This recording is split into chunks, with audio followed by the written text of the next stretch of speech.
Episode 3988। कुछ देर बाद उसने कुछ हिसाब लगाया।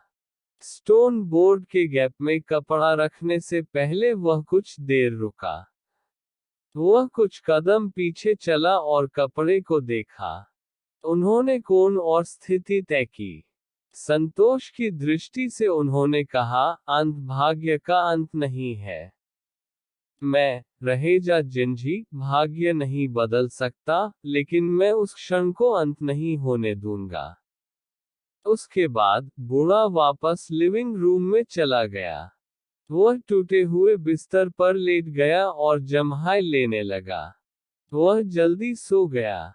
वीर और बाइकिंग ने कुछ देर बात की। इसके बाद वीर ने क्षुद्रग्रह क्षेत्र को छोड़ दिया। बाइकिंग मोमेंट गॉड को मारना चाहती थी। यह महज संयोग नहीं लग रहा था। वह वीर और गोल्डन ग्रोलर के बीच के रिश्ते को जानता था, इसलिए उसे पता होगा कि वीर गोल्डन ग्रोलर को बचाने की योजना बना रहा था।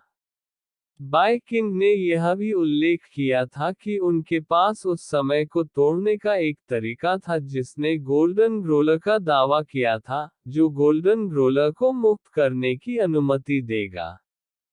तब वह मोमेंट गॉड से लड़ने के लिए गोल्डन ग्रोलर की शक्ति का उपयोग कर सकता था। सब कुछ एक साथ आने के बाद बाइकिंग ने मोमेंट गॉड को मारने की योजना बनाई। बाइकिंग के पास एक अनुरोध था। भगवान के मारे जाने के बाद वह ईश्वर व्यक्तित्व शस्त्र लेने वाला व्यक्ति बनना चाहता था। वीर को इससे कोई समस्या नहीं थी। उसके पास मोमेंट गॉड को स्वयं मारने के लिए आत्मविश्वास की कमी थी। अगर यह काम करता है, तो वह बाइकिंग को भगवान व्यक्तित्व शस्त्र देकर ठीक था। बाइकिंग की योजना में उसे डॉलर से करना था। उसे वीर के साथ सहयोग करने की भी जरूरत थी। इससे वीर बहुत परेशान था। बाइकिंग केवल यह जानता था कि डॉलर पवित्र बच्चा है। वह नहीं जानता था कि डॉलर वीर भी है। उसने वीर को गोल्डन ग्रोलर को बचाने के लिए जाते देखा, और वह वीर की शक्ति से भी सहमत हो गया। उसने डॉलर को वीर से संपर्क करने के लिए कहा ताकि वह मदद कर सके और उनकी मदद कर सके। वीर ने सोचा कि बाइकिंग उसका रहस्य जानता है, इसलिए उसने उससे पूछा। बाइकिंग के स्पष्टीकरण के बाद वह जानता था कि उसके पास कोई सुराग नहीं है। बाइकिंग केवल यह जानता था कि डॉलर पवित्र बच्चा है और पवित्र बच्चा अंतरिक्ष उद्यान से आया है। इस प्रकार उसने अनुमान लगाया कि डॉलर वीर का एक अच्छा दोस्त था और चाहता था कि वह वीर से संपर्क करे। बाइकिंग ने कभी क्रिस्टलाइजर की कल्पना नहीं की थी और एक ज़ेनोजेनिक एक ही व्यक्ति होता। मैं उसके लिए वीर को कहाँ ढूंढूंगा? वीर की एक अजीब सी मुस्कान थी। हालांकि स्पेस गार्डन में कई कुलीन वर्ग थे, लेकिन उनमें से कोई भी पूरी तरह से विकसित नहीं हुआ था। उसे कोई ऐसा व्यक्ति नहीं मिला जो खुद को वीर या डॉलर के रूप में छिपाने में सक्षम हो। स्पेस गार्डन में वापस वीर स्थिति से परेशान था। हालांकि वह प्रस्ताव को अस्वीकार करने के लिए वीर की पहचान का उपयोग करने में सक्षम था। वीर ने गोल्डन ग्रोलर को बचाने की पूरी कोशिश की थी। यह एक अच्छा अवसर था। यदि उसने प्रस्ताव को अस्वीकार कर दिया, तो बाइकिंग को संदेह हो सकता है। हालांकि डॉलर और वीर अलग अलग दिखते थे, लेकिन आम लोगों को उनके एक जैसे होने का संदेह नहीं होगा। दुर्भाग्य से, बाइकिंग जैसे लोग जानते थे कि डॉलर पवित्र बच्चा है। अगर डॉलर और वीर एक ही समय में दिखाई नहीं दे रहे थे, तो वह यह सोचना शुरू कर सकता था कि चीजें वैसी नहीं हैं जैसी उसने उन्हें होने का अनुमान लगाया था। वीर ने सोचा, यह मेरे लिए बहुत मुश्किल है, लेकिन मेरे पास कोई विकल्प नहीं है। मुझे प्रस्ताव को अस्वीकार करना होगा। वो एक पर्याप्त समाधान के बारे में सोचने में सक्षम नहीं था। यदि वह अन्य मनुष्यों और आत्माओं के विकसित होने के लिए और अधिक प्रतीक्षा करता, जब तक वह सच्चा ईश्वर नहीं होता, तब तक वह किसी और को अपने आप को छिपाने के लिए ढूंढ सकता था।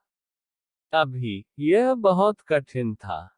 बजट बजट जब वीर सोच रहा था, उसने एक भिनभिनाने की आवाज सुनी। ऐसा लग रहा था जैसे कोई चीज तेजी से उसके कानों के पास अपने पंख फड़फड़ा रही हो। उसने करीब से देखा। वह नहीं जानता था कि वह कब दिखाई दी, लेकिन उसके बगल में एक छोटी मधुमक्खी थी। वीर ने सोचा कि यह अजीब था।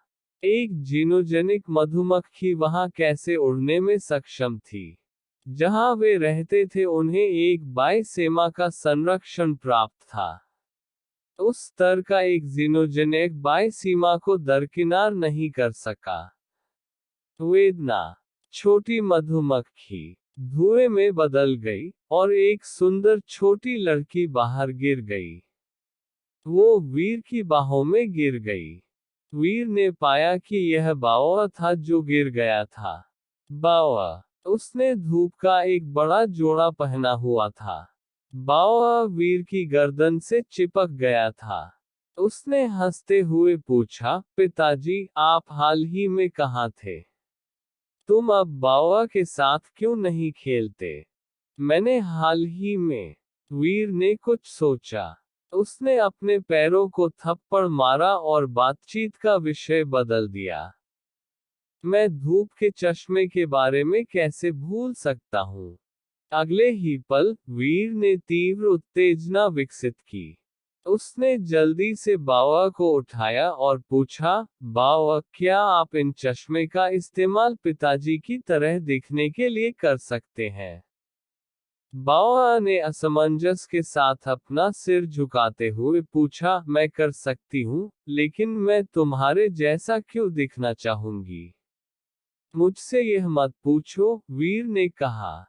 बस जल्दी से मुझे बताओ कि तुम कितने समय के लिए मेरे लिए बन सकते हो। एक। बावा ने एक पल के लिए सोचा और कहा, आपका शरीर ऊर्जा से भरपूर है। अगर मैं आप बनना चाहता हूं, तो मुझे बहुत शक्ति खर्च करनी पड़ेगी। यह करीब 1 घंटे तक चलेगा। 1 घंटा। यह लगभग पर्याप्त है। वीर एक पल चुप रहा और फिर कहा, अभी पिताजी बनने की कोशिश करो। बावा बहुत अच्छा था। उसने वीर को स्कैन करने के लिए अपने धूप के चश्मे का इस्तेमाल किया। कुछ ही समय बाद, वह सफलतापूर्वक वीर में बदल गई। क्या आप इसका इस्तेमाल कर सकते हैं? वीर ने अपना हाथ बढ़ाया। उनके हाथ में हुआन येलो सूत्र की ज्वाला थी। ऐसे ही। बावा ने अपना हाथ बढ़ाया। उसका हाथ बिल्कुल उसके जैसा था। उसके पास हुआन येलो सूत्र की लौ थी।